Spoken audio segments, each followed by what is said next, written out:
السلام علیکم ورحمۃ اللہ وبرکاتہ۔ ایک بار پھر استقبال ہے آپ کا ہمارے چینل اسلامک ڈیٹ پر۔ آج کی ویڈیو اس بارے میں ہے کہ ہندوستان اور پاکستان میں محرم کی چھٹی کے بارے میں سرکار نے کیا اعلان کیا ہے، وہ میں آپ کو بتاؤں گا۔ تو چلے آپ کا وقت نہ لیتے ہوئے میں ویڈیو کو شروع کرتا ہوں۔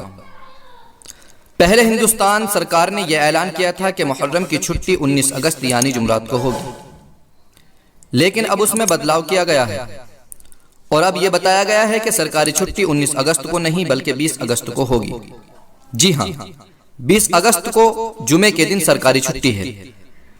پاکستانی گورنمنٹ نے اعلان کیا ہے کہ پاکستان میں سرکاری چھٹی 18 اور 19 اگست یعنی بدھ اور جمعرات کو رہے گی۔